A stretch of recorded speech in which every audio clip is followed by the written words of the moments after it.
Hi guys, it's Fatima. Welcome back to my channel. I'm a life and productivity coach, and if you're new to this channel, then I mostly discuss life coaching and productivity tips along with teaching English as a second language, because that's what I've been doing in order to grow and launch my life coaching practice.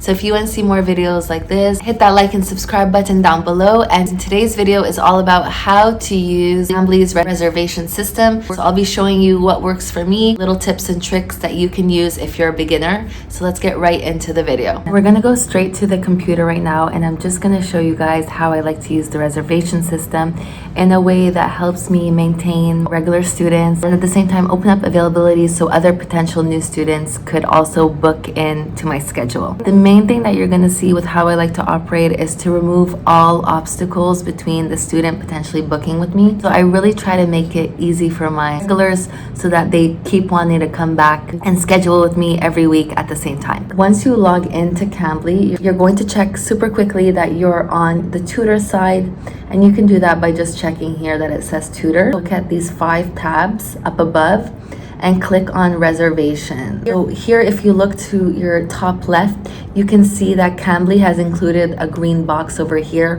which explains to you how reservations work on Cambly. You can just click that little information box and it'll give you more information if you wish to do that. Okay. What you want to look at next is where it says calendar display. This is pretty much a little legend for you to know what is what within your schedule. You have 3 sections here. The first section is anything that you open up within your schedule in terms of availability.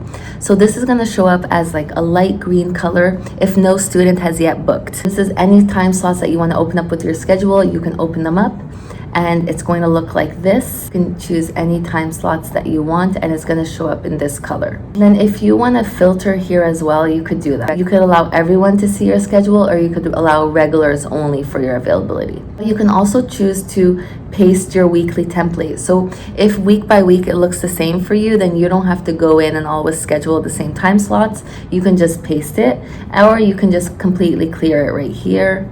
And then once you're done, you can just click done. The next thing on the legend is my priority hours.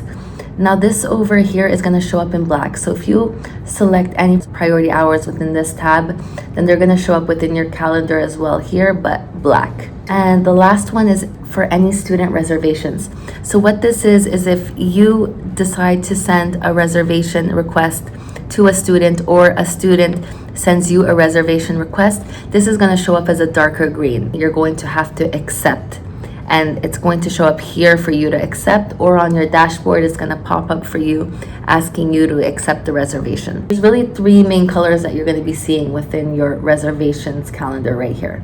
Then once you go into reservation settings is where you want to keep tabs on your time zone. So if you're someone who's traveling because you're doing Cambly while you travel, then make sure that you're putting in the right time zone, because if not, then you're risking yourself being late or losing out on your lesson with a student, which is what you're trying to avoid essentially. The next one is super cool because you can put a minimum advance notice.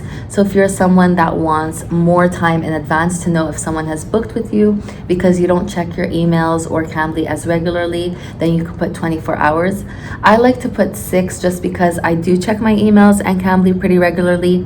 And at the same time, I want to allow enough opportunity for, let's say, the day of a new student finds me and they want to book with me, then they have the option to do so, because I'm only asking for 6 hours in advance of the reservation. Whereas if you're only counting on your regulars, then it doesn't really matter if you choose 12 or 24 hours, because usually if they do book within your schedule, they like to do it in advance in order to maintain the same timings and days that they would like to have a lesson with you within the week. Now there is a little star here, a little asterisk, so there's an exception. Let's say you open up a priority hour within your schedule, so it's going to show up as black. So if you have a priority hour open and a student decides to actually make a reservation with you, then this minimum advance notice is no longer applicable. They have up to 2 hours in advance to book you. So anyways, this shouldn't be too much of a big deal because you know that you're going to show up for that priority hour during that time. So all should be good there.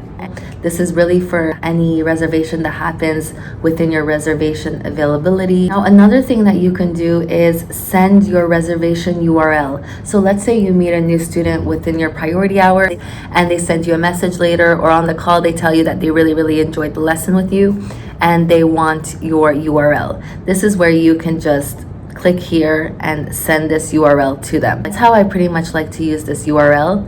Otherwise, I don't really use the URL because I like to have control of sending my reservations to my regular students. I have tried it for the first couple of months, letting my regular students book their reservations. But what this ended up doing is that I didn't open up my schedule on time. I was getting messages from my students asking me to open up my availability. It wasn't an efficient way to operate and to help maintain my regular students and at the same time remove as many obstacles as I can. Essentially keep the same regular students that I enjoy teaching and maintain a stable amount of money that I would be making weekly. Sending the reservations and taking control of that really allowed me to do that with my students. So instead what I do is I go here for hold a spot for your student, and I would select right over here the name of the student, and then I would select the lesson length. Now here, depending on the student, they're going to have different lesson lengths. So it could be 15 minutes, 30 minutes, 45 minutes, 60 minutes. Now the reason why I waited to do this until I got comfortable with my regular students is at the beginning, you don't know how long they want to book with you, and it might change on a weekly basis. So giving yourself the time to actually adapt to your students and know how they want to learn with you makes it super easy then to start holding spots for your student and to take control of the schedule and make sure that it's super easy for them and they can expect to receive an invitation from you every week. One thing to remember here is that you can only book 2 weeks in advance. If a student, for example, asks you to book them out a month in advance, it's not possible to do that. Now, another thing I want to point out is, say a new student decides to book and you want to know a little bit about them, because I found that to be really helpful, especially when starting out. Say I have availabilities right over here. If a student books here, I'm going to click on their reservation right over here and see if they've left me any notes, because sometimes they'll mention notes, like for example the CAMBLY link that they want to work on, or they'll say that they only want to do free talk or daily talk or basic just conversation. So sometimes they'll leave you some notes, so that's good for you to know in advance, because then you know how to handle your student. And then what I like to do is also click on their name at the top. So once you get the little pop-up that shows up, click on their name at the top. What I like to do is to come to the profile of the student, and as you can see here to the left hand side, I can just look at this gray box that's right here and see if we've spoken before, because oftentimes if you're going through priority hours or you've been on CAMBLY for a month or two, you might have spoken to many students and you might not remember them. So a way to build rapport that's super easy is to see if there's a last chat date. And if there is, it means that you've spoken before. So that's a great way. At the same time, it's going to tell you if they're a trial student, a free trial student, or a private student. So you can check that here as well. So if you want to hold a spot for the student, you can also do that up here. It's really cool because if you're on the profile of the student, then you have some options here as well. What I really like to focus on is the profile part, because the profile part is going to allow you to see some of the background of the student, what they're interested in, maybe where they're living. You can also find that right over here, that it is that they want to work on, and most importantly, how they want to be corrected. So that's what I like to look at, especially because if, let's say, the student has, after every serious mistake, they only want to be corrected, and you're correcting them after every mistake, this might annoy them because it's not what they want coming on CAMBLY. You really want to make sure that you're delivering what they're looking for. If that's not filled out, then you can easily just ask them at the beginning of the session how they like to be corrected, and that removes the whole thinking process of not knowing how they want to be corrected on the lesson. I want to point out is to just open up some availability. So say you booked some priority hours, but you have some extra availability during the week, then open up some extra availability within your schedule and just leave them there. Because at the beginning, I was like, I'm not known, I'm a new tutor. There's all these super tutors or these tutors that have accumulated so many chats. Like, why would anyone want to book with me? People do want to try out different tutors. They want to speak about different things. They're going to look through your profile and see if there might be a connection there, depending on what your background is. There's a huge chance that you might get some new students within your schedule, especially especially if you don't really particularly enjoy doing priority hours. That's a good way that you can potentially start to gain students without working too hard for it. If you're wanting to start a business or you're wanting to freelance and you're using Cambly or any type of ESL platform to help fund that, you want to develop a regular stable income weekly, and this can definitely help you do that if you make it super easy for the student to continuously book with you and maintain them long term. I hope this video was helpful. If you have any questions or comments, leave them down below in the comment section. Thank you for watching.